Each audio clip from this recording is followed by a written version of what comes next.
So how quickly are opposition parties going to pass the new NAFTA? And what's the point of debate if the government isn't prepared to consider amendments to the deal? Let's pick up on that with three members of Parliament to discuss the latest developments. From the foyer of the House of Commons tonight, I'm joined by Greg Fergus. He's the Parliamentary Secretary to the President of the Treasury Board. John Nader is the Deputy House Leader for the official opposition Conservatives. And Jenny Kwan is the immigration critic for the NDP. Good to see you all. Thanks for being here to talk about this important process and where we are in that process. Mr. Fergus, let me start with you. The government introduced the Ways and Means motion today to kickstart that ratification process on Wednesday this week, we think, with debate and then perhaps committee hearings in the House and Senate. What is the government's timetable for trying to ratify this new trade deal? Well, the government's timetable is going to be Parliament's timetable. We would encourage all parties to get behind the deal and to support it, but of course we want to let Parliament have its say.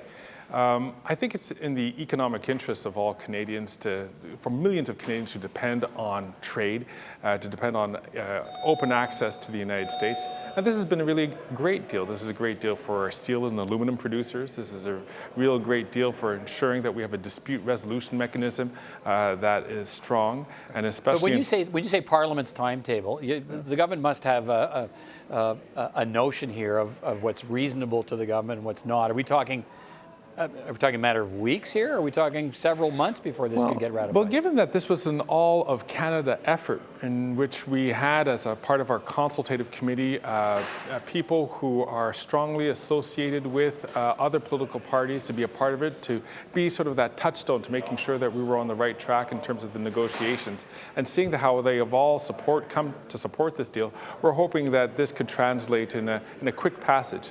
The United States, Mexico have already passed this deal. It's been on the agenda, and we were waiting for it to get past those I want to say those, I forget the word for it, but those hoops. Legislative hurdles. The legislative hurdles, that's the word I was looking for.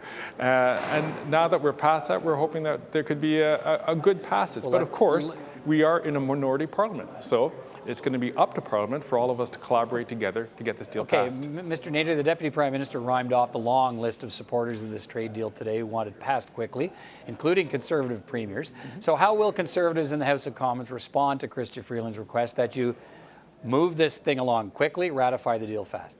So obviously, Conservative parties support trade deals. Obviously, we're not going to rush into this without a little more information, but we're also not going to play political games with this either. So, there are certain stakeholders out there who've been very vocal in their support of it, and we've certainly heard from them on a regular basis. There are some other industries that have some concerns. We want to hear from them as well and make sure that we have the economic impact that it'll have on those industries, including the aluminum industry, certainly some of the supply managed commodities. So does that mean to you a standard legislative process of committee hearings, both in the House, and you're not responsible for the Senate, but do you want hearings on this? You want to be able to? I think we're going to see this go to the committee at some point. Again, we're Conservatives. We don't want to see this held up unnecessarily, but we do want to give at least the opportunity for some of the key industries to have their say.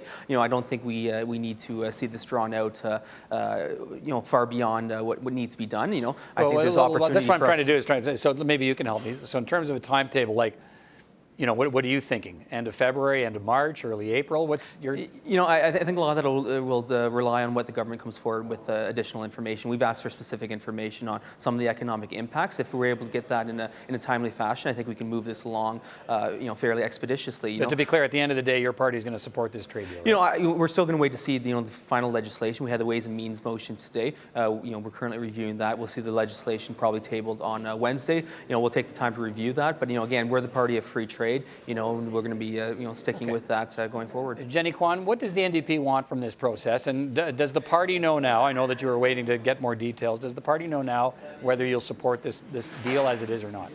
Well, what we would like to do is to make sure that we first see the legislation. There has to be a open and transparent process with respect to that.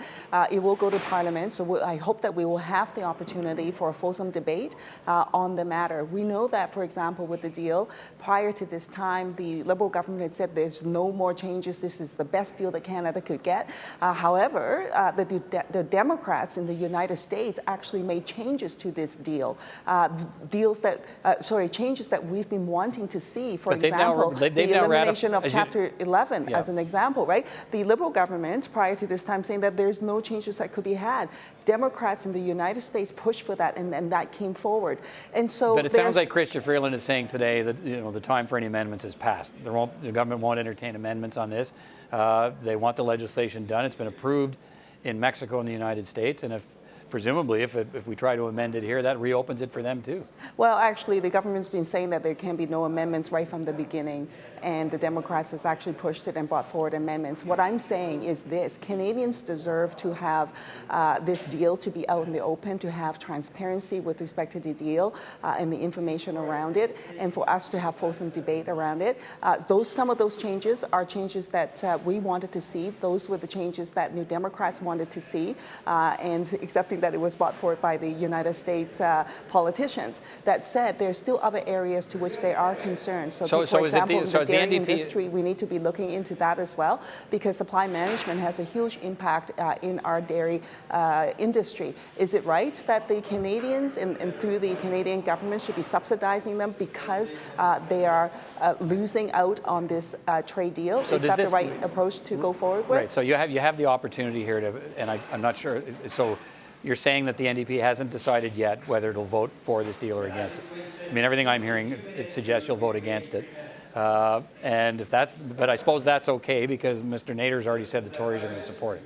Well, we're going to look at the legislation, and I won't be able to tell you whether or not we support this legislation until we actually see it. That would be the prudent thing to do, Okay. And see the information, and then we can go forward with that. Mr. Fergus, to be clear, the government is not going to entertain amendments to this trade deal, right? It's too late for that? I think realistically speaking, it's already passed through, and you know how difficult it is to get it through the House of Representatives and the U.S. Senate. It has now passed through there. It's a good deal. It was made slightly better, and we are really enthusiastic, and I'm glad to hear from the NDP that they found that these changes were changes that they were looking for.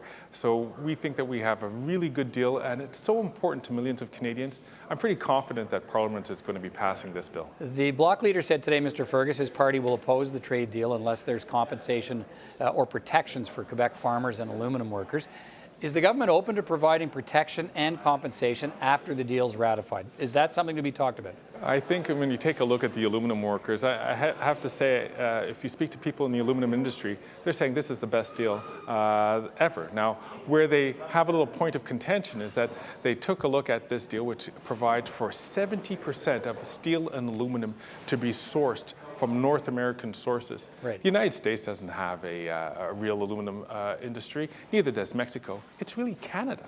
So Canada is getting a great deal on this. It's sort of you're saying it's a better deal almost by default, since we have the industry. Okay. It's better than zero protection that was in the original NAFTA. Mr. Nader, the Deputy Prime Minister also said today that the only uncertainty around NAFTA now, and there's been lots of it over the last few years, is in the hands of Canadians. In other words, the hands of the opposition parties.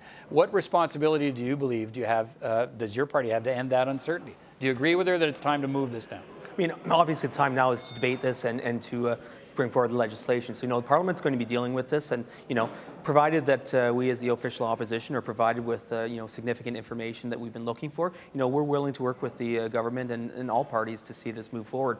I'd say it was interesting in the United States, against the backdrop of impeachment inquiries, the Democrats and the Republicans, the Republican White House actually, were quite involved in the negotiation process. I'd say from a Canadian standpoint, we as the Conservatives were not brought into the loop nearly as early in the process, and we got our briefing after the deal was signed. So, we would prefer to have been at the table and been in the consultations, much like the Democrats were with the Republican White House. All right, the final comment from you, Jenny Kwan, on this idea that maybe the deal gets ratified, and it can be, if there are areas that feel left out or that feel they've suffered, then there can be the conversation the Bloc is talking about, compensating or providing protections after the fact. Does that make sense to you?